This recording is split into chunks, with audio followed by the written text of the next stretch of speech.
Bruce লি, বিশ্ববিখ্যাত martial artist এবং অভিনেতা, ১৯৭৩ সালের ২০ জুলাই মাত্র ৩২ বছর বয়সে হংকংয়ে মারা যান।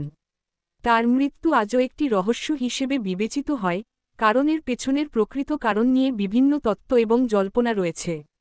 নিচে ব্রুস লির মৃত্যুর বিস্তারিত বিবরণ দেওয়া হল। ঘটনার পটভূমি ১৯৭৩ সালের ২০ জুলাই ব্রুস লি হংকংয়ে ছিলেন। সেদিন তিনি তার পরবর্তী চলচ্চিত্র, গেম অফ ডেথ এর কাজ নিয়ে আলোচনার জন্য অভিনেত্রী বেটি টিং পেই এর বাড়িতে গিয়েছিলেন। বিকেলে তিনি মাথা ব্যথার অভিযোগ করেন, এবং বেটি তাকে একটি পেইনকিলার অ্যাকুয়াজেজেক নামে একটি ওষুধ, যাতে অ্যাসপিরিন এবং মেপ্রোবামেট ছিল, দেন। এরপর ব্রুস লি বিশ্রাম নিতে গিয়ে ঘুমিয়ে পড়েন এবং আর জাগ্রত হননি। তাকে হাসপাতালে নেওয়া হলে ডাক্তাররা তাকে মৃত ঘোষণা করেন। অফিসিয়াল মৃত্যুর কারণ ময়নাতদন্তের প্রতিবেদন অনুসারে, ব্রুস লির মৃত্যুর কারণ ছিল সেরিব্রাল ইডিমা, মস্তিষ্কে ফোলা। ডাক্তাররা ধারণা করেন, বেটি টিং পেই এর দেওয়া পেইনকিলারে থাকা মেপ্রোবামেট বা অ্যাসপিরিনের প্রতি অ্যালার্জি বা অতি সংবেদনশীলতার কারণে তার মস্তিষ্ক ফুলে যায়, যা তার মৃত্যুর কারণ হয়। এই তত্ত্বটি অফিসিয়ালভাবে গৃহীত হলেও, এটি নিয়ে বিতর্ক এখনও রয়েছে। অন্যান্য তত্ত্ব ও জল্পনা ব্রুস লির অকাল মৃত্যু নিয়ে বিভিন্ন তত্ত্ব এবং গুজব ছড়িয়েছে, যার মধ্যে কিছু উল্লেখযোগ্য হল: ক্যানাবিস সংক্রান্ত তত্ত্ব, ময়নাতদন্তে ব্রুস লির শরীরে ক্যানাবিস, হাশিশ বা মারিজুয়ানা পাওয়া গিয়েছিল। কিছু ডাক্তার মনে করেন, অতিরিক্ত ক্যানাবিস সেবনের কারণে তার মস্তিষ্ক ফুলে থাকতে পারে। তবে, মার্কিন বিশেষজ্ঞ ড. মিল্টন হালপার্ন এই তত্ত্ব নিয়ে সন্দেহ প্রকাশ করেন, কারণ ক্যানাবিসে বিষক্রিয়ার মাত্রা এত বেশি হওয়া অসম্ভব, যা সাধারণত গবেষণার কাজে ব্যবহৃত হয়। অভিশাপের তত্ত্ব, ব্রুস লির পরিবারের কিছু সদস্য এবং ভক্তদের মধ্যে একটি ধারণা প্রচলিত ছিল যে তার মৃত্যু একটি অভিশাপের কারণে হয়েছে।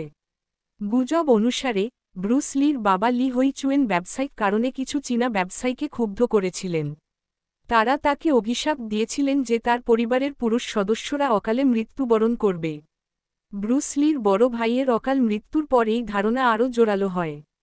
এই কারণে ব্রুস লিকে ছোটবেলায় ফান নামে ডাকা হতো, যা সাধারণত মেয়েদের নাম হিসেবে ব্যবহৃত হয়, যাতে অভিশাপ থেকে তাকে রক্ষা করা যায়।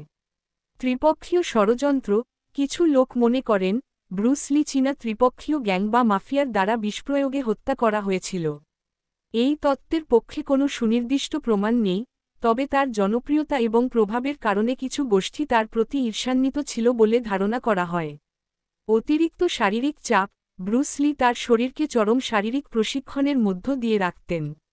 কিছু বিশেষজ্ঞ মনে করেন, অতিরিক্ত ব্যায়াম, ডায়েটিং, এবং শরীরের পানিশূন্যতা তার মৃত্যুর কারণ হতে পারে। এছাড়া, তিনি মৃত্যুর কিছুদিন আগে একটি মার্শাল আর্ট প্রদর্শনীর সময় অজ্ঞান হয়ে গিয়েছিলেন, যা শারীরিক দুর্বলতার ইঙ্গিত দিতে পারে। অ্যানাফিল্যাক্টিক শক, কিছু চিকিৎসক মনে করেন, পেইনকিলারের প্রতি অ্যালার্জি থেকে অ্যানাফিল্যাক্টিক শক হয়ে তার মৃত্যু হতে পারে। এটি একটি দ্রুত এবং মারাত্মক অ্যালার্জি প্রতিক্রিয়া, যা মস্তিষ্ক বা শ্বাসযন্ত্রের সমস্যা সৃষ্টি করতে পারে। বিতর্ক ও রহস্য ব্রুস লির মৃত্যু নিয়ে বিতর্কের একটি বড় কারণ হল তার শারীরিক সুস্থতা। তিনি ছিলেন অত্যন্ত ফিট এবং স্বাস্থ্যবান, যিনি মার্শাল আর্টে অতুলনীয় দক্ষতা দেখিয়েছিলেন। এত অল্প বয়সে এবং এত সুস্থ শরীরে তার মৃত্যু অনেকের কাছে অবিশ্বাস্য মনে হয়।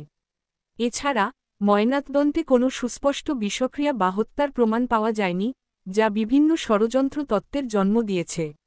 সাংস্কৃতিক প্রভাব ব্রুস লির মৃত্যু তার ভক্তদের মধ্যে গভীর শোকের সৃষ্টি করে। তিনি শুধু একজন মার্শাল আর্টিস্ট বা অভিনেতা নন, বরং একজন দার্শনিক এবং সাংস্কৃতিক আইকন ছিলেন। তার মৃত্যুর পরও তার চলচ্চিত্র এবং জীবনদর্শন বিশ্বব্যাপী লাখো মানুষকে অনুপ্রাণিত করছে। উপসংহার ব্রুস লির মৃত্যুর প্রকৃত কারণ আজও পুরোপুরি নিশ্চিত নয়।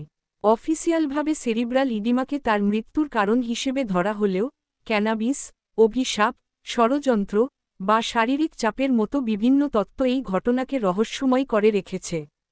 তার মৃত্যু শুধু একজন কিংবদন্তির জীবনের অবসানই নয়, বরং মার্শাল আর্ট এবং চলচ্চিত্র জগতের জন্য এক অপূরণীয় ক্ষতি।